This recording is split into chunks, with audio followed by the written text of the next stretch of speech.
আসসালামু আলাইকুম এভরিওয়ান। নতুন একটি ভিডিওতে আপনাদেরকে ওয়েলকাম। আজকের এই ভিডিওতে আমি আপনাদেরকে দেখাবো কিভাবে অ্যাডোবি ফটোশপ 7.0 দিয়ে বিভিন্ন টেক্সটের উপরে বিভিন্ন ধরনের ইফেক্ট আপনারা দিবেন। অর্থাৎ বন্ধুরা, আপনারা ইতিমধ্যে দেখতেছেন যে আমি এখানে টেক্সট লিখেছি।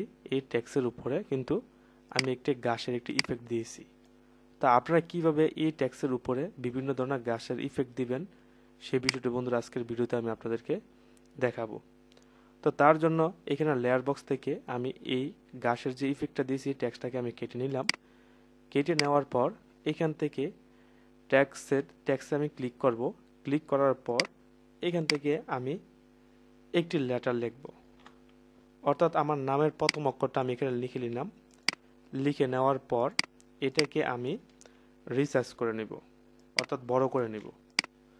বড় করে নেওয়ার পর এটার উপরে, অর্থাৎ এই ট্যাক্সের উপরে আমি একটা ইফেক্ট দিব।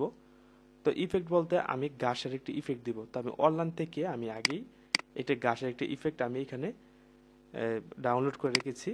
তো এটাকে আমি এটার উপরে ট্যাক্সের উপরে এই ইফেক্টটা আমি দিয়ে দিব। অর্থাৎ এই গাছের যে পিকচারটা আছে এটাকে আমি এই ট্যাক্সের উপরে আপনারা দিয়ে দিব।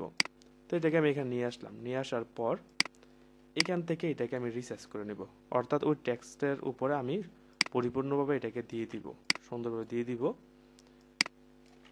এসে দিয়ে নিলাম। দিয়ে নেওয়ার পর বন্ধুরা এখানে দেখুন, এখানে কিন্তু দুইটি কিন্তু লেয়ার কিন্তু হয়ে গেছে।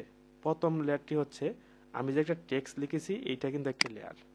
আরেকটি লেয়ারটি হচ্ছে যে আমি একটা যে গাছের একটি যে পিকচার এনেছি অনলাইন থেকে, এটা কিন্তু আরেকটা লেয়ার। এখানে দুটি লেয়ার হয়ে গেছে। তো এখন যেহেতু আমি টেক্সটের উপরে এই গাছের ইফেক্টটা দিব, তো প্রথমত আমি এই টেক্সটের যে লেয়ারটা সেটাকে আমি সিলেক্ট করব। সিলেক্ট করার পর এখান থেকে ম্যাজিক টুল থেকে আমি এটাকে সিলেক্ট করে দিব। এই যে বন্ধুরা দেখুন, এই যে আমার টেক্সটটা কিন্তু সিলেক্ট হয়ে গেছে। সিলেক্ট করার পর তারপর এখান থেকে ঘাসের যে ইফেক্টটা আছে, অর্থাৎ যে পিকচারটা আমি অনলাইন থেকে ডাউনলোড করেছি, ওই লেয়ারটাকে আমি এই লেয়ার বক্স থেকে আমি সিলেক্ট করব। সিলেক্ট করার পর কিবোর্ড থেকে Ctrl+Shift+I বাটনে আমি ক্লিক করব। ক্লিক করার পর এখন আমি ডিলিট বাটনে ক্লিক করব।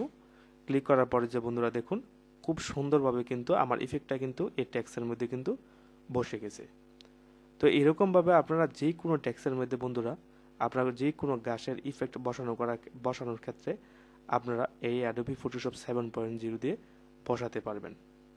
তো বন্ধুরা, ভিডিওটি যদি ভালো লাগে তাহলে আপনারা আমার চ্যানেলকে সাবস্ক্রাইব